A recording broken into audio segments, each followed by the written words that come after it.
देखिए CT scan के जगह पे अभी कोरोना मरीज के लिए HRCT किया जा रहा है। ये क्या चीज है और किस तरह से रेमडेसिविर जो दवा है वो कोरोना मरीजों को बचाती है। और भारत में जो एस्टेरॉइड यानी डेक्सामेथासोन का जो प्रयोग हो रहा है ये मरीजों की जान तो जरूर बचा ले रहा है, लेकिन इससे जो हमारी इम्यून सिस्टम सप्रेस हो रही है उससे जो ब्लैक फंगस नामक एक नया रोग उत्पन्न हुआ है जो कोरोना से ठीक हुए मरीजों को जान ले रहा है। ये ब्लैक फंगस कैसे होता है इसको समझते हैं। कोरोना वायरस जो होता है वो शरीर में एंट्री करता है तो अपने बाहर निकले हुए इस स्पाइक प्रोटीन के मदद से एंट्री करता है। ये क्या करता है स्पाइक प्रोटीन, हमारे जो कोशिकाएं होती है फेफड़े की उसके बाहर एक इस तरह का रिसेप्टर लगा होता है। ये रिसेप्टर क्या करता है, कहता है जो मेरे में फिट हो जाएगा हम उसको अंदर लेके चले जाएंगे। कोरोना का ये स्पाइक प्रोटीन पूरी तरह से इसमें फिट हो जाता है, जिस वजह से इस रिसेप्टर को लगता है कि ये हमारे काम लायक चीज है और ये अंदर लेके बकलोलवा चला जाता है। वैक्सीन क्या करती है, वैक्सीन जब हमारे शरीर में लगा दिया जाता है तो वैक्सीन इसके रिसेप्टर जो स्पाइक प्रोटीन है उसको जाके लॉक कर देती है। जैसे ये स्पाइक प्रोटीन है कोरोना का, इसको लॉक कर देगा। यही है एंटीबॉडी, ये जाके इस कोरोना वायरस के स्पाइक प्रोटीन को लॉक कर देता है, जिस वजह से इसका थुथुर पूंचा जाता है और इसमें फिट नहीं हो पाता है और ये बाहर का बाहर रह जाता है, अंदर नहीं घुस पाता है। और सैनिटाइजर क्या करता है, सैनिटाइजर से और खतरनाक है, इसका खोपड़िया फाड़ देता है, इस तरह से पूरा झड़ जाता है, टकला कर देता है, उसको खोपड़िया फाड़ देता है। तो ये सब तो बाहर की चीज है। सैनिटाइजर और वैक्सीन हमें कोरोना होने से बचाती है, लेकिन जब कोरोना हो जाता है तब रेमडेसिविर काम करता है। जैसे हमारे शरीर के अंदर ये स्पाइक प्रोटीन इस रिसेप्टर के मदद से अंदर चला गया और फेफड़े में अपना इन्फेक्शन फैला दिया। जब ये फेफड़े में जाता है तो कोरोना बहुत होशियार है, जाते वो खोजता है राइबोसोम को। हमारे शरीर के कोशिका में राइबोसोम जो है वो फोटोकॉपी की मशीन होती है। जिस तरह इस फोटोकॉपी की मशीन को नहीं पता है कि इससे किस चीज का फोटोकॉपी कराया जा रहा है, ये धड़ाधड़ फोटोकॉपी किया जा रहा है, उसी तरह राइबोसोम को भी नहीं पता है कि हमें बनाना क्या, इसको जो मिलेगा उसका फोटोकॉपी करके बना देगा। कोरोना वायरस इतना होशियार है कि सबसे पहले जाता है राइबोसोम के बाद और अपना फोटोकॉपी बनाने लगता है और धड़ाधड़ धड़ाधड़ धड़ाधड़ काम करना चालू कर देता है और देखते देखते इसकी संख्या लाखों में हो जाती है, पूरा फेफड़ा भर जाता है, हम सांस नहीं ले पाते। ये इसी की मदद से अपनी संख्या को ये बढ़ाता है। शरीर में जब इसकी संख्या ज्यादा बढ़ने लगती है तो वो मरीज माइल्ड यानी हल्के से लेके वो एवरेज और सीरियस यानी मॉडरेट और सीवियर में पहुंचने लगता है। तो जब वो माइल्ड को क्रॉस करके मॉडरेट और सीवियर पोजीशन में पहुंचता है तो फेफड़े में इंफेक्शन बढ़ जाता है। उस स्थिति में रेमडेसिविर काम करता है। कोरोना का ये जो बाहर का स्पाइक प्रोटीन है ये केवल शरीर में घुसने में मदद करता है। मेन जो जान लेने का काम करता है और बीमारी को फैलाने का काम करता है वो इसके अंदर का आरएनए काम करता है, राइबोज न्यूक्लिक एसिड। आरएनए क्या है, जिस तरह से एक अंडा के अंदर का ये पीले वाला जर्दी होता है ना, यही सबसे खतरनाक होता है, यही आगे मुर्गी को जन्म देता है। इसको हम लोग जर्दी बोलते हैं, विदेशी वाला यॉग बोलता है सब इसको। उसी तरह कोरोना का ये जर्दी है, दूसरा यही खतरनाक होता है। कोरोना के अंदर का ये आरएनए जो होता है इसके पास जेनेटिक मटेरियल होता है, ये सिंगल स्टैंडर्ड होता है, एक फेरे की तरह होता है। इसका जो ये मोटा वाला भाग होता है ना, इसे सुगर फास्फेट कहते हैं। ये सिंगल हेलिक्स होता है और डीएनए में ना दोनों ओर से होता है, डबल हेलिक्स इस तरह से होता है, ये वाला हिस्सा होता है। और इस पे ये जो देख रहे हैं ये ही इसी से मिलकर ये बना हुआ है। इसमें चार चीजें पाई जाते हैं जिसको हम लोग न्यूक्लियोटाइड कहते हैं। इसको क्या चीज होता है, यूरेसिल, ग्वानिन, साइटोसिन, एडेनिन, ये चार ऐसे चीज होते हैं जिससे मिल के बना होता है। चार यहाँ लगेगा, फिर चार यहाँ लगेगा, फिर ये चार यहाँ लगेगा। तो वैज्ञानिकों ने दिमाग लगाया कि हमारे पास दो रास्ते हैं, या तो हम इसके बेस को उड़ा दें, या यूरेसिल, ग्वानिन, साइटोसिन, एडेनिन किसी एक को उड़ा दें, या तो फिर ये पूरा का पूरा ये जो इसका फॉस्फेट शुगर है पूरा ये चेन है इसी को तोड़ दे। तो देखा गया कि इसको तोड़ना काफी मुश्किल है और इसको उखाड़ना भी बाकी बहुत मुश्किल है। तो वैज्ञानिकों ने दिमाग लगाया कि इसमें ऐसा काम करते कोई एक डुप्लीकेट भर देते हैं जिस वजह से कोरोना कंफ्यूज हो जाएगा और वो ओरिजिनल नहीं बन पाएगा। यही काम किया गया यहाँ पर। जो इसका आरएनए है इसे तोड़ा नहीं गया। अब इसमें डिसाइड किया गया कि यूरेसिल, ग्वानिन, एडेनिन और साइटोसिन इसमें से हम किसका हम शकल बना के और शरीर में डालें जिससे कि कोरोना कंफ्यूज हो जाए और ओरिजिनल की जगह डुप्लीकेट लगा ले। यहाँ पर यही काम आ गया यहाँ पर। अब जो हम लोग ये जो देख रहे हैं आरएनए, इसका जो फिगर होता है ये एक चेन की तरह होता है, जुड़ते जाता है, आपस में जुड़ते जाता है और ये जोड़ने का काम राइबोसोम करता है। जैसे पैंट का जो जीप होता है चेन, या जो कहीं पे भी चेन लगाया जाता है, इस चेन के बीच में लोहे की होती है अमूमन ये वाला ये। अगर इसके बीच में हम किसी कमजोर धातु का या प्लास्टिक का सेम इसी से मिलता जुलता एक जगह लगा दे, यहाँ पर एक जगह लगा दे ऐसे, तो दिखने में तो बाहर से आदमी को नहीं पता चलेगा कि वहां एक तो डुप्लीकेट है। और जब हम इस चेन को बंद करेंगे तो हमें तो लगेगा पैंट का चेन बंद हो गया, अब बाजार में जाएंगे तो खुल जाएगा, दिक्कत जाएगा तो वापस आना पड़ेगा हम लोग को। यही काम करता है रेमडेसिविर। इस पूरे आरएनए में से एक ठो को चुनता है ये एडेनिन को, क्योंकि इसका हमशक्ल बनाना आसान है और ये बड़ी जल्दी से जाके चिपक जाता है, और यही काम कर दिया रेमडेसिविर। इस पूरे में से उसने लिया एडेनिन को। अब इस एडेनिन का शकल इतना आसान नहीं होता, यहाँ तो आप बस ऐसे देख रहे हैं इसको ऐसे, बट वो रियल में इसका शेप अलग टाइप का होता है। यहाँ भी इजी शेप दिया गया, इसका ओरिजिनल शेप देखेंगे तो इस टाइप का मिलेगा। तो वैज्ञानिकों ने इसी टाइप का बनाया रेमडेसिविर को। उसमें क्या किया गया, इस एडेनिन को, ये जो शकल देख रहे हैं ये काफी कॉम्प्लेक्स शकल होता है, देखिए इतना कॉम्प्लेक्स इसका शकल होता है। रेमडेसिविर एक प्रो ड्रग है, मतलब जब तक ये शीशी में रहेगा काम नहीं करेगा, शरीर के अंदर डालेंगे तब काम करता है। जैसे हम इसे शरीर में के अंदर डालते हैं, ये एडेनिन के हमशक्ल एक नया कॉपी बनाता है जिसका नाम होता है GS441524। ये जो GS441524 है, ये एकदम हूबहू दिखने लगता है जो कोरोना वायरस का एडेनिन है उसकी तरह, और ये जाके उसमें अटैच कर जाता है। अब देखिए जहां ओरिजिनल अटैच करना चाहिए उसके जगह पे ये नकली वाला रेमडेसिविर का जो GS441524 जो है वो जाके जुड़ने लगता है, जिस वजह से कोरोना वायरस जो होता है वो रिप्लिकेट जब करता है तो उसको पता ही नहीं चलता है कि हम अपने साथ डुप्लीकेट को ले लिए हैं, ये काम नहीं करेगा, तो कोरोना ससुरा काम करना छोड़ देता है। और ये वाली जो दवा है ये काम करने लगती है, जिसने बहुत सारे लोगों की जान बचाई थी। लेकिन ससुरा कोरोना बहुत होशियार है। कोरोना के अंदर एक ऐसा सीबीआई जांच लगा हुआ है, एक ऐसा सिस्टम है जो इसको पकड़ लेता है कि नकली चीज इसमें है। उसका नाम है 3,5-एक्सोराइबोज न्यूक्लियस। ये ससुरा क्या करता है, ये खोजता है कि ससुरा हमरे बीच में कोनो गड़बड़ चीज आके जुटा है।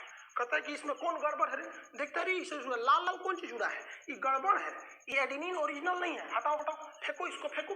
ससुरा ये बताइए, ये एक्सोराइबोज न्यूक्लियस इतना होशियार कोरोना, इसीलिए लोगों को डाउट होता है कि चाइना इसको जरूर बनाया होगा। और अभी धीरे धीरे खुलासा भी हो रहा है मैगजीन से, ऑस्ट्रेलिया वगैरह की मैगजीन, अमेरिकन मैगजीन ने कहा है कि इसको बनाया गया। इतना होशियार कहीं वायरस होता है कि खोज लेगा और खोज इसको हटाने लगता है, कहता हटो हटो हटो, तुम काम लायक नहीं हो, इसको काम करने दो काम करने दो। ले भाई साहब, फिर उसको हटा के और ओरिजिनल उसमें लगा देता है एडेनिन। तो डॉक्टरों होशियार, सुबेरे शाम रेमडेसिविर देता है, 4 गो 6 गो 8 गो 6 डोज लगा देता है। जब आप ज्यादा डोज लगा दीजिएगा रेमडेसिविर का ना, तो नकली के एडेनिन जिसे हम लोग कहते हैं GS442514 जो होता है, यही पूरे भर जाएगा। और जब यही ज्यादा मात्रा में भर जाएगा तो इसको लगने लगेगा कि नहीं भैया यही लगता है ओरिजिनल है, और वही पूरी तरह से भर जाएगा, और कोरोना का जो बढ़ने का रफ्तार है वो रफ्तार धीमा हो जाएगा। अब जब रफ्तार धीमा हो गया तो बाकी का काम हमारी शरीर की एंटीबॉडी थूर देगी। समस्या क्या होता था, हमारी एंटीबॉडी एक को मारती थी 10,000 बन जाता था। तो रेमडेसिविर एक एंटीवायरल ड्रग है। दुनिया की कोई भी एंटीवायरल ड्रग किसी भी वायरस को मारती नहीं है, उसे चकमा देकर उसमें डुप्लीकेट सामान भर देती है। जैसे ट्रेन के चक्का में खूब ज्यादा चक्का लगा है, उसमें 4 गो चक्का 5 गो चक्का ना आप प्लास्टिक का जोड़ दीजिए, शुरू में तो ट्रेन जाएगी, आगे जाके उलट जाएगी। तो ट्रेन को उलाटा नहीं था, नकली लगा दिया था, समझा गया। रेमडेसिविर के कुछ निगेटिव इफेक्ट भी है। इसमें क्या होता है कि थोड़ा सा आरबीसी की वैल्यू, जो आरबीसी हमारे ब्लड में, वो घटा देता है, जिस वजह से मरीज कमजोर होने लगता है, फील होने लगता है, क्योंकि आरबीसी कम होगा तो हीमोग्लोबिन भी कम होगा और हमें सुस्ती लगने लगेगा। और प्लेटलेट भी काउंट कम कर देता है। प्लेटलेट तो डेंगू में भी घटता है, तो आप अक्सर देखे होंगे कि ये जो कोरोना मरीज है उनका प्लेटलेट भी डाउन हो जा रहा है, और थोड़ा सा बीपी का प्रॉब्लम उनको फेस करना हो रहा है। तो भैया कोई बात नहीं, जान तो बच जा रही है ना इससे। इस दवा को डिलियड साइंसेज नामक अमेरिकन कंपनी ने बनाया था, जिसे एक्चुअली बनाया गया था इबोला वायरस के काउंटर के लिए किया गया था, लेकिन बाद में पाया गया कि ये कोरोना वायरस के लिए भी काम कर रहा है। तो इंडिया में ये जो दवा, ये तो अमेरिका की दवा है, वो हम लोग को क्यों देगा, तो उसने कुछ पैसे लेके भारत की 2 कंपनियों को इसको बनाने का लाइसेंस दिया। एक कंपनी का नाम है हेट्रो कंपनी।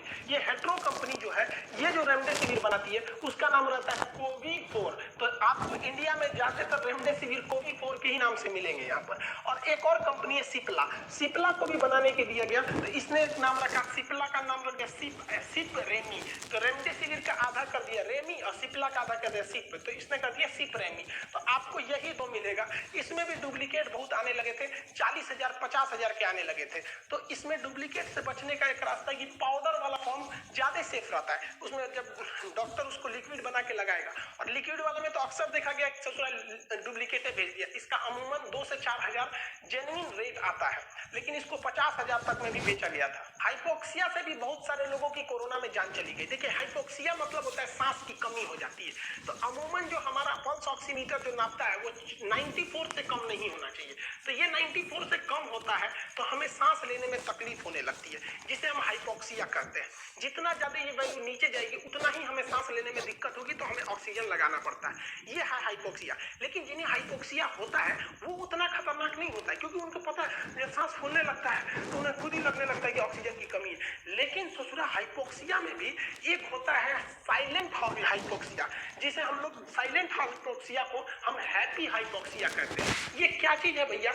इसमें क्या होता है, किसी का ऑक्सीजन लेवल 80 से भी नीचे चला गया है। अब अमूमन किसी का ऑक्सीजन लेवल 80 से नीचे जाता है ना, तो उसको बहुत जोर से सांस फूलने लगती है, उसे सांस लेने में दिक्कत होती है, जेन्युइन है। उसे पता चल जाएगा कि हमें सांस नहीं आ रहा है या सांस लेने में थोड़ी तकलीफ हो रही है। लेकिन जिसे हैप्पी हाइपोक्सिया, जिसे साइलेंट हाइपोक्सिया कहते हैं, उसको पता ही नहीं चलेगा, आराम से घूमेगा टलेगा, कहेगा हमको कोई दिक्कत ही नहीं है। ये ज्यादा डेंजर है, क्योंकि उसको दिक्कत कब आएगा? जब बहुत ही ज्यादा ऑक्सीजन लेवल गिर जाएगा, इतना गिर जाएगा कि अब उठाना मुश्किल होगा, तब जाके उसको दिक्कत होगा। जैसे मान के चलिए आपको कहीं भाला लग गया है और दर्द ही नहीं कर रहा है, आप घूम रहे हैं, तो भैया दर्द नहीं कर रहा है तो खुश मत होइए, में से खून फेंक देगा। जब ज्यादा खून फेंकेगा तो एक बार गिर जाएंगे। तो ये हाइपोक्सिया, इसे हम साइलेंट किलर भी कहते हैं, साइलेंट हाइपोक्सिया को। अगर आपको पहले पकड़ में आ गया, इसीलिए कहा गया है कि जब कोरोना मरीज है तो उसको सांस फूलने से न चेक करे, बल्कि खुद के अपने पल्स ऑक्सीमीटर से नापे।